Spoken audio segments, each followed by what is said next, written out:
The morning sun beat down on the courthouse steps as Officer James Mercer adjusted his uniform and took his position at the security checkpoint. 8 years on the job had taught him one thing above all else. Rules existed for a reason. The metal detector beeped steadily as the morning crowd filed through, a mix of lawyers clutching coffee cups, anxious defendants, and courthouse staff rushing to start their day. ID badges visible at all times, James called out, his voice carrying the same authority it had every morning for the past 8 years. He took pride in running a tight ship at the courthouse entrance. The regulars knew him as a stickler, someone who never bent the rules for anyone. Some of the courthouse staff rolled their eyes when they saw him on duty, knowing they'd better have their credentials perfectly displayed. Today was different, though. The Johnson case was starting, a high-profile corruption trial involving a former city council member. The media vans had started lining up before dawn, and the usual morning trickle had turned into a flood of people, all trying to get through security at once. One at a time through the detector, James barked as 2 paralegals tried to squeeze through together. Back up and do it right. His partner for the day, Officer Diane Chen, shot him a look. Maybe dial it back a notch? We've got a situation brewing here. James ignored her. In his mind, high-stress days were exactly when protocol mattered most. He'd seen what happened when security got sloppy, contraband slipping through, arguments escalating, people getting hurt. Not on his watch. The line stretched down the courthouse steps and around the corner. The summer heat wasn't helping tempers. James could feel sweat trickling down his back as he checked ID after ID, waving people through with mechanical efficiency. "Sir, I've been waiting for 20 minutes and I'm late for my hearing," a man in a rumpled suit complained. "Should have arrived earlier," James replied without looking up. "Next." Diane sighed loudly enough for him to hear. 3 hours into his shift, James had settled into a rhythm. Check ID, wave through, check belongings, next person. The morning rush was finally easing when he noticed a woman approaching the checkpoint from the side, bypassing the main line. She was tall, dressed in a navy blue pantsuit, her natural hair pulled back in a neat bun. She carried a leather briefcase and walked with the confidence of someone who belonged wherever she went. But she wasn't wearing a visible ID badge, and she wasn't waiting in line like everyone else. "Ma'am," James called out, stepping to block her path. "Back of the line, please. And I need to see your courthouse ID." The woman stopped, her expression calm but resolute. "Officer, I understand your concern, but I'm Dr. Elaine Richardson. I'm scheduled to testify in the Franklin case in courtroom 302 in," she checked her watch, "15 minutes. I've left my badge in my other jacket, but Judge Williams is expecting me." James crossed his arms. "No exceptions, ma'am. You need proper identification to enter this building." "I understand that," she said, her voice remaining level. "I'm the new chief of police. If you'll allow me to make a call, I can have someone from inside verify my identity." James felt a flicker of doubt, but quickly dismissed it. He'd heard no announcements about a new police chief, let alone a woman. And even if she was telling the truth, rules were rules. New chief or not, you still need ID to enter this courthouse. You'll have to go back to your office and get your credentials. A small crowd was forming now, courthouse regulars watching the exchange with interest. James was aware of phones being pulled out, some people filming the interaction. "Officer," Dr. Richardson tried again, "I'm not asking to bypass security. I'm simply asking you to call inside to verify my identity. I'm due in court to provide expert testimony." James felt his face growing hot. He didn't appreciate being challenged in front of everyone, especially by someone claiming authority he couldn't verify. In his 8 years, he'd heard every excuse imaginable from people trying to skip protocol. "Ma'am, step back and either join the line with proper ID or leave the premises." Dr. Richardson's patience was visibly wearing thin, but her voice remained professional. "I'm going to reach for my phone to call Judge Williams's clerk," she said, moving her hand toward her jacket pocket. James's training kicked in automatically at the sudden movement. In the high-security environment of the courthouse, any unexpected reaching motion triggered his defensive instincts. Before he could fully process what was happening, he grabbed her wrist to stop the movement. "Don't reach for anything," he ordered. Dr. Richardson pulled back, surprised by his aggressive response. "Officer, I'm simply getting my phone." What happened next occurred in a matter of seconds, though witnesses would later describe it in slow motion. As Dr. Richardson attempted to free her wrist and continue reaching for her phone, James moved to restrain her more firmly. In the ensuing struggle, his hand struck her face with considerable force, sending her staggering backward. The courthouse entrance fell silent for one long, terrible moment. Then chaos erupted. Dr. Richardson's hand went to her face, blood trickling from her split lip. The shock in her eyes quickly hardened into something else, a controlled anger that somehow seemed more frightening than outrage would have been. "Officer, you've just assaulted a public official," she said quietly, dabbing at her bleeding lip with a tissue offered by a horrified bystander. Two other security officers rushed over, positioning themselves between James and Dr. Richardson. One of them, an older officer named Tom, immediately recognized her. "Dr. Richardson, I'm so sorry, are you all right?" He turned to James with disbelief. "Do you have any idea who this is?" James stood frozen, suddenly unsure. "She doesn't have proper ID," he said, but his voice had lost its certainty. "This is Dr. Elaine Richardson, the new chief of police," Tom explained, his voice strained. "She was announced last Friday." There was a department-wide email. James felt the blood drain from his face. He'd taken Friday off for his daughter's school event. He hadn't checked his emails over the weekend. By now, the courthouse security supervisor had arrived, along with a court medic who immediately began examining Dr. Richardson's injuries. James could see at least a dozen phones pointed at them, recording everything. His mind raced, trying to process how quickly the situation had spiraled out of control. "Officer Mercer, step aside," his supervisor ordered. "Dr. Richardson, I cannot apologize enough. Please, let's get you inside and taken care of." Dr. Richardson nodded, maintaining her composure despite the circumstances. As the medic gently guided her toward the entrance, she paused and looked directly at James.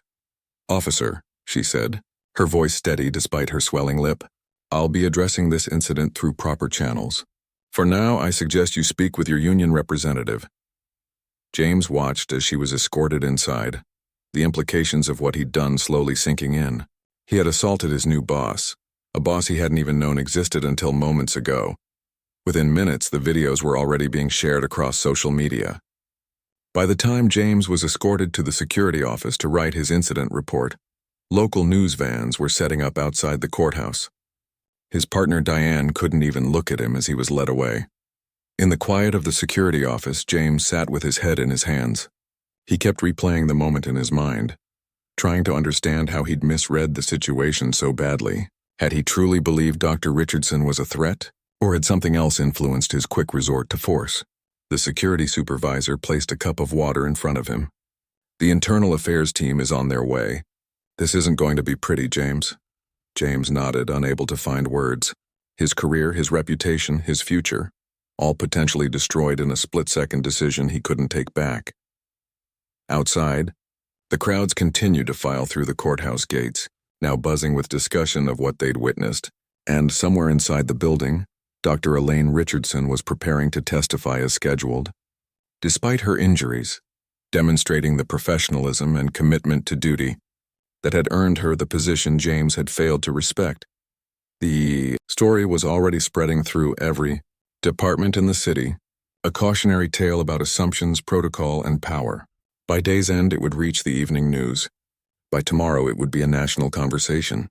But for now, it was just a man sitting alone in an office, coming to terms with the consequences of a terrible mistake. The courthouse medical room was small but clean, smelling faintly of antiseptic. Dr. Elaine Richardson sat perfectly still as the medical technician gently applied a cold compress to her swelling cheek. Her split lip had finally stopped bleeding, but the metallic taste of blood lingered in her mouth. "You should really go to the hospital, Dr. Richardson," the technician said, concern etched on her face. "You might need stitches for that lip." Elaine shook her head slightly. "After I testify. The Franklin case can't wait. That family has been through enough delays already." From the corner of the room, Judge Williams's clerk watched with a mix of horror and admiration. "I've already informed the judge about what happened. He's willing to postpone your testimony until tomorrow." "That won't be necessary," Elaine said, checking her reflection in a small mirror. The bruise was darkening rapidly against her brown skin, her bottom lip swollen to nearly twice its normal size. She touched it gingerly and winced. "Nothing's broken. I've had worse playing basketball with my sons." But despite her calm exterior, Elaine's mind was racing. 1 week into her new position as chief of police, and she'd already experienced firsthand the very problem she'd been brought in to address. The irony wasn't lost on her. Outside the medical room, the courthouse buzzed with whispers and shocked conversations. Security camera footage was already being reviewed. Statements taken from witnesses who had seen everything unfold. Officer Diane Chen had volunteered to give her account first, visibly shaken by what she'd witnessed her partner do. James has always been strict about protocol, but I've never seen him get physical like that, she explained to the internal affairs investigator who had arrived with remarkable speed, especially not with a woman who wasn't threatening him in any way. The investigator nodded, taking notes. Did Officer Mercer know who Dr. Richardson was? Diane sighed. That's just it, he should have. There was a department-wide announcement last Friday. Her picture was included. He took the day off, but still it was in his email. And even if he didn't recognize her, there was absolutely no reason to escalate to physical force. By noon, video clips of the incident were spreading across social media platforms like wildfire. The courthouse public information officer was swamped with calls from reporters, all asking variations of the same question. How could this happen? In courtroom 302, Dr. Richardson delivered her expert testimony as scheduled, her voice steady despite her injuries. The defense attorney, momentarily thrown by her appearance, had attempted to use it to discredit her state of mind. Dr. Richardson, given the traumatic event you experienced this morning, can you truly say your testimony isn't colored by your feelings about law enforcement right now? Judge Williams had nearly thrown him out of the courtroom for that. The witness's professional credentials are impeccable, counselor. Unless you have relevant questions about her forensic analysis, move on. When she finished testifying 2 hours later, Elaine found Deputy Chief Howard waiting for her in the hallway. The tall, gray-haired veteran had been her strongest supporter during the selection process for the new chief. Now his face was a storm cloud of anger and concern. I've got the mayor, the city council, and 3 community oversight groups blowing up my phone, he said, falling into step beside her, and about 50 officers asking if the videos are real. They're real, Thomas, she said quietly. But I don't want a circus. This needs to be handled by the book. They stepped into an empty conference room, and for the first time since the incident, Elaine allowed her shoulders to slump slightly. The adrenaline was wearing off and the pain was setting in. Not just physical pain, but the deeper ache of what this all represented. What's happening with Officer Mercer? She asked. Administrative leave effective immediately. His union rep is already involved. They're claiming it was a split-second safety judgment in a high-security setting. Thomas shook his head. It won't fly. Too many witnesses, too much video evidence. Elaine nodded slowly, then winced at the pain the movement caused. I need to see his personnel file. And I want the history of complaints against courthouse security going back 5 years. Thomas raised an eyebrow. You're not thinking of handling this investigation yourself, are you? The conflict of interest? Of course not, she interrupted. I'll be recusing myself officially. You'll oversee the investigation, but I need to understand the bigger picture. This isn't just about one officer or one incident. Back at the precinct, Officer James Mercer sat alone in a small room, waiting for his union representative to return with coffee. He'd already written his incident report, struggling to find words that could explain his actions without sounding like hollow excuses. The door opened, and a middle-aged woman with a no-nonsense expression entered. Officer Mercer, I'm Lisa Bennett, your union representative. We need to talk strategy. James looked up, his face haggard. I messed up. There's no strategy that fixes this. Lisa sat down across from him. Listen to me carefully. This is your career on the line. The department will be under immense pressure to make an example of you, especially given who was involved. We need to emphasize your spotless record, your years of service. But I hit her, James interrupted, his voice hollow. I hit the chief of police. In front of dozens of witnesses. Because she reached for her phone. Lisa's professional demeanor cracked slightly. Yes, you did. And now we have to deal with the consequences. She leaned forward. James, I have to ask, and I need complete honesty here. Would you have reacted the same way if Dr. Richardson had been a white man in a suit claiming to be the police chief? The question hung in the air between them. James opened his mouth to answer automatically, then closed it again. For the first time, he forced himself to truly consider the question. Would he have been so quick to dismiss the credentials of a white male claiming authority? Would he have physically prevented him from reaching for his phone? The uncomfortable truth settled in his stomach like a stone. I don't think so, he finally admitted, his voice barely audible. Lisa nodded, her expression grim but not surprised. Then we have a bigger problem than just excessive force. By late afternoon, the incident had made national news. Reporters camped outside the police headquarters, hoping for a statement from Dr. Richardson. Inside, she sat in her new office, looking at Officer Mercer's personnel file. His record showed no formal disciplinary actions, but there were notes about rigid adherence to protocol and 3 complaints about unnecessarily confrontational behavior, all dismissed after brief reviews. None involved physical altercations. Until today, a soft knock on her door interrupted her reading. It was Thomas holding an ice pack and a cup of tea. The doctor called. Said you missed your follow-up appointment, he said, placing both items on her desk. I got busy, she replied, gesturing to the stack of files. Thomas took a seat without being invited. The media's waiting for your statement. PR has drafted something suitably bland about reviewing the incident and taking appropriate action. Elaine set aside Mercer's file and picked up the ice pack, holding it gently against her cheek. That won't be enough. Not for the community and not for the department. What do you want to do? She was quiet for a moment, thinking. Then she straightened in her chair, decision made. I want to address the department. All of them. Tonight. And I want Officer Mercer there. Thomas's eyebrows shot up. That's unconventional. So is having your chief assaulted at the courthouse on her first week. She managed a small, painful smile. Besides, I wasn't brought in because the mayor wanted conventional. As the sun began to set, officers from all shifts gathered in the largest meeting room at headquarters. The tension in the air was thick enough to cut. Officer James Mercer sat in the front row, a visible gap between him and the officers on either side. When Dr. Elaine Richardson walked in, the room fell completely silent. Her face was now badly bruised, the swelling obvious even in the dimmed lighting. She carried herself with the same quiet dignity she'd shown all day, moving to the podium with steady steps. For a long moment, she simply looked out at the assembled officers, meeting their eyes one by one. Some looked away. Others, including James Mercer, couldn't seem to look anywhere else. Today, she began, her voice carrying easily despite her injured lip. I experienced what too many citizens in our community have experienced, the misuse of authority, enforced by someone sworn to protect and serve. The silence in the room deepened. I could stand here and talk about policy violations, about the investigation that will follow, about consequences. But that's not why I called you all here tonight. She stepped out from behind the podium, moving closer to the officers.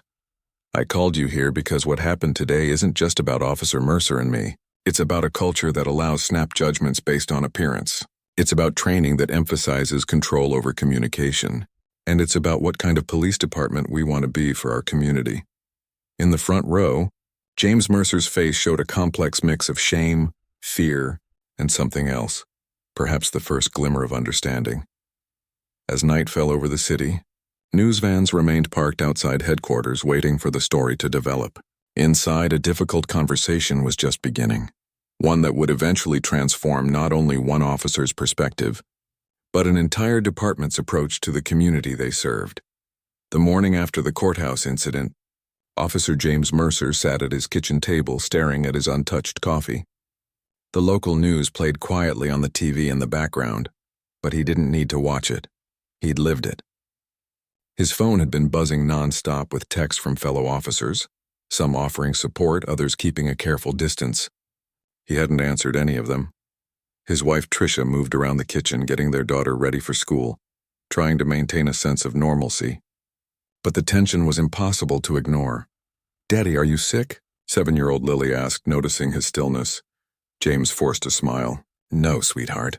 Just tired." "Have a good day at school, okay?" After Tricia and Lily left, the house fell into a heavy silence. James picked up his phone and, against his better judgment, opened social media. His stomach dropped. Video clips of the incident were everywhere, along with passionate debates about police conduct, racial bias, and appropriate use of force. His name was attached to all of it. One comment thread caught his eye. A former academy classmate had written, "I trained with Mercer. He's not a bad guy, but he's always been wound too tight. Always black and white with him, no gray area." Another officer had responded, "Yeah, but would he have hit a white guy in a suit claiming to be the chief?" We all know the answer. James closed the app and pushed his phone away, the question echoing what his union rep had asked him yesterday. The uncomfortable truth he'd been avoiding was becoming impossible to ignore. Across town at police headquarters, the internal affairs investigation was moving with unusual speed. Deputy Chief Thomas Howard had assembled a team of investigators, carefully selected for their reputation for fairness and thoroughness. "I want this done by the book," he told them during their morning briefing. "No corners cut, no assumptions made. Interview everyone who witnessed the incident. Review all camera footage. Check Officer Mercer's entire service record, including any complaints that didn't result in formal action." One of the investigators raised her hand. "Sir, given the public attention, there's going to be pressure to reach a quick conclusion. How do we handle that?" Thomas's expression was firm. "We handle it by doing our jobs right. Dr. Richardson has made it clear that she wants a fair and complete investigation, not a rush to judgment. She's recused herself from direct involvement to ensure there's no conflict of interest." "And what about the protests?" another investigator asked. Outside police headquarters, a crowd had been gathering since dawn. Community activists held signs reading "Accountability Now" and "Who Polices the Police." Local news crews captured it all, broadcasting live updates throughout the morning. "We acknowledge their right to peaceful protest," Thomas replied. "And we prove through our actions that we're committed to transparency and justice, no matter who's involved." In her office, Dr. Richardson reviewed the preliminary incident reports, while a department photographer documented her injuries for the official record. The bruising had darkened overnight, creating a stark purple mark across her cheekbone. Her lip remained swollen, making it difficult to speak clearly. A knock at her door revealed the mayor's chief of staff, looking anxious. "Dr. Richardson, the mayor is concerned about the department's image. He's suggesting a joint press conference this afternoon to show unified leadership and announce Officer Mercer's termination." Elaine set down the report she'd been reading. "Tell the mayor I appreciate his concern, but we will not be announcing any disciplinary decisions until the investigation is complete." "But the video is clear." "The video shows what happened, yes. But proper procedure matters, especially now." She met his gaze steadily. "If we rush this because the officer involved hit me, the chief, what message does that send about how we handle cases involving ordinary citizens? I was brought in to change the culture of this department, not to demand special treatment." The chief of staff left looking unsatisfied. Moments later, Thomas Howard entered with a thick file folder. "You might want to see this," he said, placing the folder on her desk. "We pulled the complete records on Officer Mercer, including informal complaints that never made it to official review." Elaine opened the folder and began reading. There were patterns she hadn't seen in the official file. Multiple complaints about Mercer's rigid enforcement style from courthouse visitors of color, all dismissed by his supervisors as misunderstandings or protocol adherence. None had involved physical force, but the pattern was troubling. His direct supervisor wrote here that Mercer was ideal for courthouse duty because he never makes exceptions, she noted, pointing to a performance review. "They framed his inflexibility as a strength," Thomas nodded. "There's more. We've been interviewing courthouse staff. Several mentioned feeling that Mercer was harder on certain types of people, young men of color, women who questioned his authority, but no one ever filed formal complaints because, in their words, he was just doing his job." Elaine closed the folder, her expression thoughtful despite the pain it caused. "It's not just about one officer, is it? It's about a system that rewards certain behaviors without examining their impact." By late afternoon, the investigation team had interviewed 23 witnesses, reviewed security camera footage from multiple angles, and compiled a preliminary report. The evidence was overwhelming. Officer Mercer had used excessive force against an unarmed individual who posed no threat. But something unexpected was happening at the same time. While protesters continued their vigil outside headquarters, community leaders had requested a meeting with Dr. Richardson. To everyone's surprise, she had agreed. despite her injuries and the ongoing investigation. The meeting took place in a community center in one of the city's historically black neighborhoods. Dr. Richardson arrived without a security detail, accompanied only by Thomas Howard and the department's community liaison officer. Inside, representatives from various community organizations waited, civil rights groups, neighborhood associations, youth programs, and church leaders. When Elaine walked in, her bruised face visible to all, a hush fell over the room. An elderly woman who had been a civil rights activist since the 1960s spoke first. "Dr. Richardson, we're deeply troubled by what happened to you, but we're also concerned that this incident will be treated as an isolated case rather than a symptom of larger problems." Elaine nodded carefully. "That's exactly why I wanted to meet with you today. This can't be just about one officer and one incident." For the next 2 hours, she mostly listened as community members shared their experiences with law enforcement. Stories of disrespect, of excessive force, of complaints ignored. She took notes, asked clarifying questions, and promised nothing except that she would take their concerns seriously. "I can't change years of broken trust in one day," she told them toward the end of the meeting. "But I can promise you this. What happened to me will not be swept under the rug, and neither will your experiences. The changes we need go beyond disciplining one officer." As the meeting concluded, the civil rights elder approached her privately.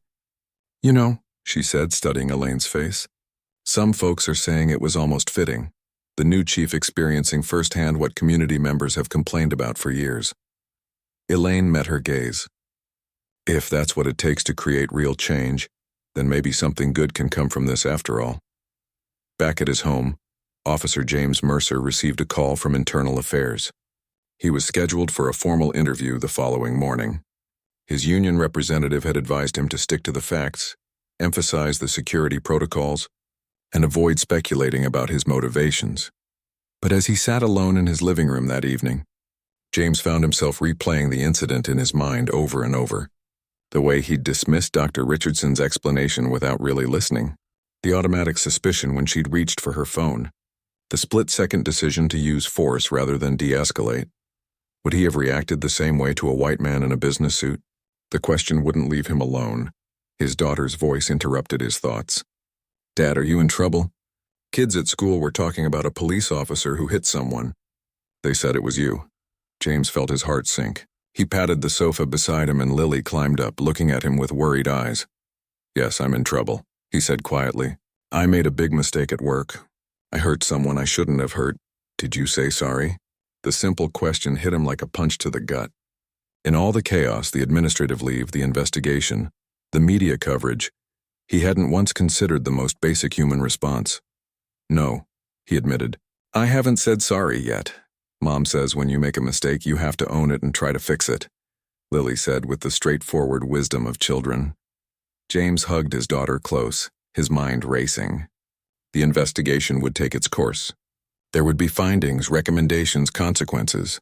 But regardless of all that, there was something he needed to do first, something that no policy manual or union representative would advise. He needed to apologize to the woman he had harmed. That night, as the city's news programs led with updates on the investigation, 2 people lay awake in different parts of town, both wrestling with how this incident would change not just their own lives, but potentially the entire relationship between the police department and the community it served. The interview room felt smaller than James remembered. From his years of witnessing suspect interviews from the other side of the table, now sitting beside his union representative, facing 2 internal affairs investigators, he understood why people found these rooms so intimidating. "Officer Mercer, please state for the record your account of the events that occurred at the courthouse entrance on Monday morning," the lead investigator said, her voice neutral but her eyes watchful. James cleared his throat. He'd rehearsed this with his union rep, going over the security protocols, the busy morning, the high-profile case creating tension. But as he opened his mouth, his daughter's simple question echoed in his mind. "Did you say sorry?" "Before I give my statement," he said, surprising even himself, "I want to acknowledge that I made a serious error in judgment that resulted in harm to Dr. Richardson. My actions were wrong, and they were mine alone." His union representative shifted uncomfortably beside him. This wasn't the carefully crafted opening they'd prepared. The investigators exchanged glances, then nodded for him to continue. For the next hour, James recounted the events in detail, not just what happened, but his thought process throughout. How he'd automatically dismissed Dr. Richardson's claim to be the new police chief because it didn't fit his mental image of what a chief looked like. How he'd perceived her reaching for her phone as a potential threat, despite no evidence of hostile intent. How his training had emphasized control above all else. Would you have responded the same way if Dr. Richardson had been a white man in a business suit? One investigator asked directly. James was quiet for a long moment before answering. I've been asking myself that question since it happened, and I have to be honest, I don't think I would have. Can you elaborate on that? He took a deep breath. I think I carried assumptions I wasn't even aware of. When a black woman claimed authority, I was skeptical automatically. When she reached for something, I assumed the worst automatically. I didn't give her the benefit of the doubt I might have given someone else. His union rep looked like she wanted to interrupt, but James continued. I'm not saying this to excuse what I did, just the opposite. I need to own not just the action, but the thinking behind it. When the interview concluded, his representative pulled him aside in the hallway. That was not the strategy we discussed. You essentially admitted to bias-motivated misconduct. I admitted to the truth, James replied quietly. I can't fix what I don't acknowledge. Across town at police headquarters, Dr. Richardson was meeting with the department's training coordinator. Her injuries were beginning to heal. The swelling in her lip reduced, though the bruise on her face had turned a deep purple blue. Chief, I've reviewed our current training materials as you requested, the coordinator explained, spreading documents across the conference table. Our use of force training emphasizes compliance first, de-escalation second. It's been the standard approach for years. Elaine studied the materials thoughtfully. And the cultural competency training? The coordinator looked uncomfortable. It's a 4-hour module, mandatory once every 3 years. 4 hours every 3 years to address something officers face every day? Elaine shook her head slightly. That's not nearly enough. A knock at the door interrupted them. Deputy Chief Howard entered with a folder in hand. The interview with Officer Mercer just concluded. I thought you'd want to see the transcript right away. Elaine took the folder but didn't open it immediately. Your impression? Thomas considered his words carefully. Not what I expected. He didn't try to justify his actions or minimize what happened. In fact, he was harder on himself than the investigators were. This caught her attention. She opened the folder and began reading, her expression revealing nothing as she moved through the transcript. When she finished, she closed the folder and was quiet for a long moment. He's requesting to speak with you directly, Thomas added, off the record. His union rep is strongly against it, but he's insisting. The training coordinator looked alarmed. Chief, that would be highly unusual during an active investigation. Elaine tapped her fingers on the closed folder.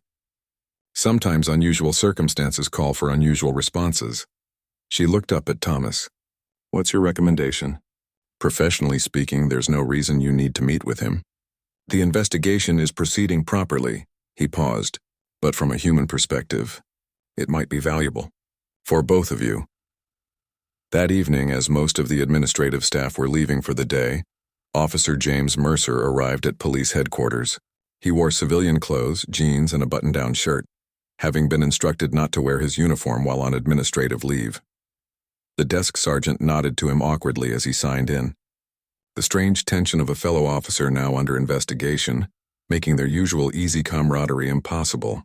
James was escorted to a small conference room, not the chief's office, a neutral space chosen deliberately for this unusual meeting.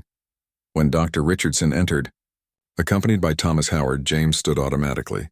The bruising on her face was unmistakable, and he found it difficult to look directly at the physical evidence of what he'd done. Officer Mercer, she greeted him, her voice professional but not cold. I understand you wanted to speak with me. James nodded. Yes, ma'am. Thank you for agreeing to meet with me.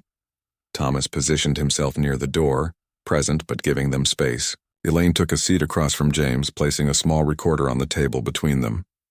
For transparency, she explained, I'm recording this conversation. It won't be part of the official investigation, unless there's relevant information that needs to be included. Is that acceptable to you? Yes, ma'am. An awkward silence fell. James had rehearsed what he wanted to say dozens of times, but now, face to face with the woman he'd harmed, the carefully prepared words felt inadequate. "I owe you an apology," he finally said, his voice steady despite his nerves. "What I did was wrong, and I am deeply sorry for hurting you." Elaine watched him thoughtfully but didn't interrupt. "I've been doing a lot of thinking since it happened," he continued, "about why I reacted the way I did, about the assumptions I made without even realizing I was making them." He met her eyes directly for the first time. "I know an apology doesn't undo what happened, and I know there will be consequences for my actions. I'm not here to ask for leniency." "Then why are you here, Officer Mercer?" she asked quietly. "Because I needed you to hear directly from me that I understand what I did was wrong, not just breaking protocol or using excessive force, though it was both of those things, but the underlying thinking that led to it." He took a deep breath. "And because my 7-year-old daughter asked me if I'd said sorry, and I had to tell her no."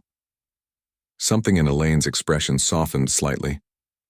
"Tell me about your daughter." It wasn't what James had expected her to say, but he answered, "Her name is Lily. She's in 2nd grade. Smart as a whip and not afraid to ask tough questions." A small, sad smile crossed his face. "She told me her teacher says when you make a mistake you need to own it and try to fix it." "Sounds like a wise teacher," Elaine commented.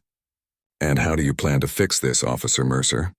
The question hung in the air between them, not just about the incident but about the deeper issues it had exposed. "I don't know if I can fix it completely," he admitted, "but I want to start by being honest. With you, with the department, and with myself, about the biases I didn't want to admit I had." He paused.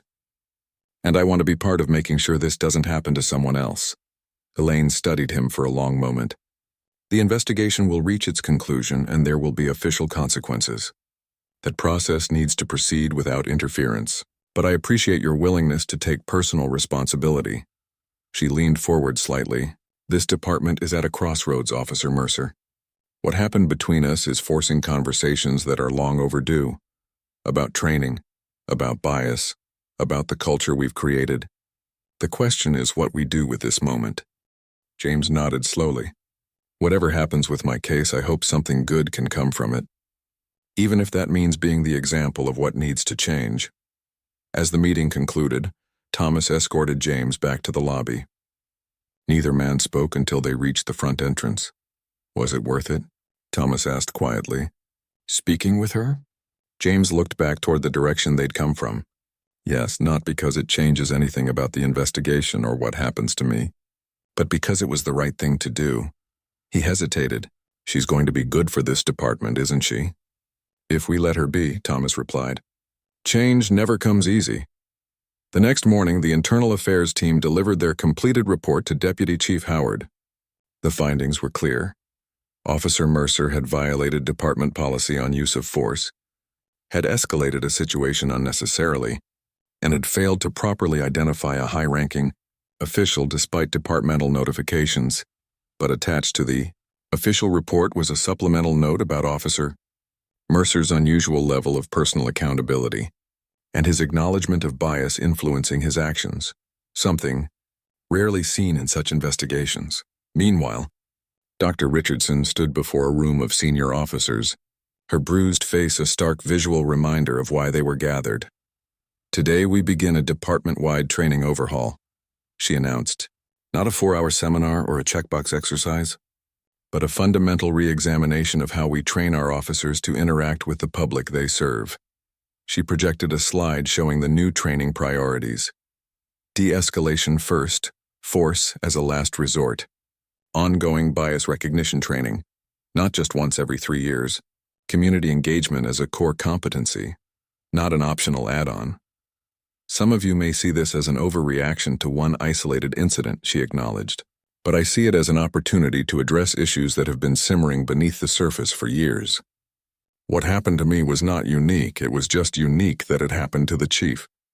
As she spoke, James Mercer was meeting with his union representative one more time, reviewing the investigation findings and preparing for the disciplinary hearing that would determine his future with the department. "They're recommending termination," his rep said bluntly. "With this level of evidence and public attention, I don't see that changing." But given your cooperation and personal accountability, there's a chance you could resign instead." James absorbed this in silence. He'd known it was coming, had accepted it as the likely outcome. Still, hearing it stated so plainly made it real in a way it hadn't been before. "What would you do?" he asked quietly. His rep sighed. "Honestly, I'd fight it. That's my job, to advocate for officers. But this case," she shook her head. "Sometimes the best thing you can do is accept the consequences with dignity and focus on what comes next." James nodded slowly, thinking of his conversation with Dr. Richardson, of his daughter's question, of the officer he'd been and the person he wanted to be. "Then that's what I'll do," he said finally. "Accept the consequences and figure out what comes next." 3 weeks had passed since the courthouse incident. The city had moved on to other headlines, other crises, but within the police department the ripple effects continued to spread. Today would bring it all to a head. The disciplinary hearing was scheduled for 10 o'clock. James Mercer arrived 30 minutes early, dressed in his best suit, not his uniform, with his wife Tricia beside him. They sat in the waiting area outside the conference room, neither speaking much. There wasn't much left to say. "No matter what happens in there," Tricia finally said, squeezing his hand, "we'll get through it." James nodded, grateful for her support, despite everything. The past weeks had been hard on all of them. Lily had faced questions at school. Tricia had endured the whispers at the grocery store. James himself had barely slept, his mind constantly replaying not just the incident, but all the moments throughout his career that he now saw in a different light. Inside the conference room, the disciplinary board was assembling, 3 senior officers from outside precincts chosen for their neutrality, along with Deputy Chief Howard and a civilian oversight representative. Dr. Richardson, as the victim in the case, had recused herself from the formal process but had submitted a written statement. Thomas Howard checked his watch. "We should get started." The door opened, but instead of a clerk coming to fetch James, it was Dr. Richardson herself who entered. The room fell silent as she took a seat at the far end of the table, separate from the board members. "I thought you weren't participating in the hearing," Thomas said quietly. "I'm not here as the chief or as the victim," she replied. "I'm here as an observer. The outcome affects my department, and I need to witness it firsthand." Her face had healed considerably. The bruising had faded to a yellowish shadow, and her lip was no longer swollen, though a small scar remained where it had split. She carried herself with the same quiet dignity she had shown throughout the ordeal. At exactly 10 o'clock, James was brought in. His eyes briefly met Dr. Richardson's, a flicker of surprise crossing his face before he composed himself and took his seat across from the board. The hearing proceeded with formal precision. The investigation findings were presented. Video evidence was reviewed. Witness statements were read into the record. James's service history was discussed, both the commendations and the pattern of complaints that had never resulted in discipline. When it came time for James to address the board, he stood, hands clasped before him to hide their slight trembling. "I've had 3 weeks to think about what I would say today," he began. "I've written and rewritten my statement dozens of times. But in the end it comes down to this. I made a serious mistake that day at the courthouse. A mistake born not just of poor judgment in the moment, but of biases I had never fully acknowledged to myself." He glanced briefly at Dr. Richardson before continuing. "I've heard people defend me by saying I was just following protocol, that I was doing my job. But that's not true. My job was to ensure security while treating everyone with respect and using appropriate levels of force. I failed at that job." One of the board members leaned forward. "Officer Mercer, your union representative has informed us that you're not contesting the findings or the recommended termination. Is that correct?" "Yes, sir, that's correct. May I ask why?" "Most officers in your position would fight this." James took a deep breath, because fighting it would send the wrong message, to the department, to the community, and to my daughter. It would say that I don't believe I did anything seriously wrong or that I think the rules shouldn't apply to me. He straightened his shoulders. "I believe in accountability. If I fought this, I'd be undermining the very principles I swore to uphold when I became an officer." The board members exchanged glances, clearly not having expected this response. The civilian oversight representative made a note on her pad. "Is there anything else you'd like to say before we deliberate?" the senior board member asked. James nodded. Just this. Whatever happens today, I hope my mistake becomes a catalyst for positive change in the department. If other officers can learn from what I did wrong, then at least something good will have come from it. The board asked him to wait outside while they discussed their decision. It was merely a formality. The recommendation for termination had been clear, and James had accepted it, but protocol had to be followed. In the hallway, he was surprised to find Dr. Richardson waiting. "Chief," he acknowledged with a respectful nod. "Mr. Mercer," she replied, deliberately using the civilian form of address. An awkward silence fell between them. Then she gestured to a nearby bench and they both sat, maintaining a careful distance. "I read your full statement to Internal Affairs," she said, "about the biases you recognized in yourself.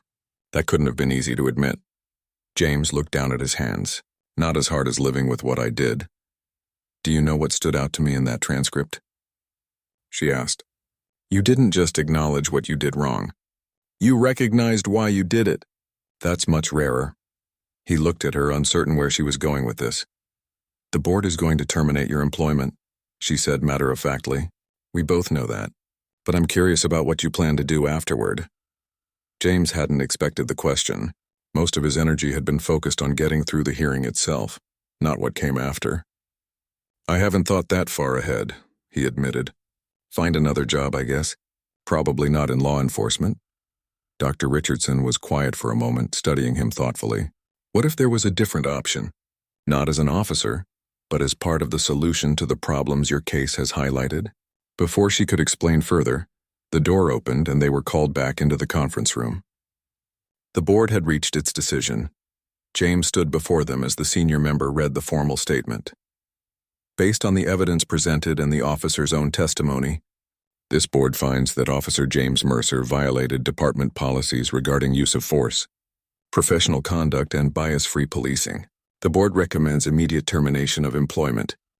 It was exactly what everyone had expected, yet hearing it stated officially still hit James like a physical blow. His career of 12 years, the only job he'd ever wanted, was over. "Officer Mercer," the senior board member continued, "do you wish to make any final statement?" James swallowed hard. "I accept the board's decision. I apologize to Dr. Richardson, to the department, and to the community for my actions. Thank you for your fairness in this process." As the hearing concluded, James shook hands with his former colleagues one last time. Some couldn't meet his eyes. Others gripped his hand firmly, silently acknowledging the difficulty of the moment. Dr. Richardson waited until the others had filed out before approaching him. "I'd like you to come to my office tomorrow morning at 9, she said quietly. "There's something I want to discuss with you." James looked surprised but nodded. "Yes, ma'am." The next morning, James arrived at police headquarters feeling strange without his badge and uniform. The desk sergeant gave him a visitor's pass with an awkward smile, and a clerk escorted him to the chief's office. Dr. Richardson wasn't alone. With her was a woman James didn't recognize, middle-aged, with a no-nonsense demeanor and a folder of documents. "Mr. Mercer, this is Gloria Washington from our Community Oversight Committee," Dr. Richardson explained after introductions. "I've asked her to join us because what I'm about to propose involves her department as well." James sat down, curious and slightly nervous. "Yesterday I asked what you plan to do next," Dr. Richardson began. "Now I'd like to make a suggestion. We're creating a new training program on bias recognition and de-escalation. It will be mandatory for all officers starting next month." She leaned forward slightly. "What made your internal affairs statement powerful was your honesty about recognizing biases you didn't know you had. That kind of self-awareness and accountability is exactly what we need to teach." James began to understand where she was heading. "You want me to be involved in the training?" "I want you to help develop it and then help teach it," she corrected. "As a civilian consultant, working alongside community representatives like Ms. Washington, your perspective as someone who's been on both sides of this issue would be invaluable." He was stunned. "You're offering me a job? After what I did to you?" Dr. Richardson touched the faint scar on her lip unconsciously.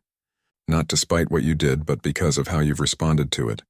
It would be a missed opportunity to let your experience walk out the door when it could help change the culture that made it possible." Gloria Washington spoke up. "The Community Oversight Committee has been pushing for this kind of training for years.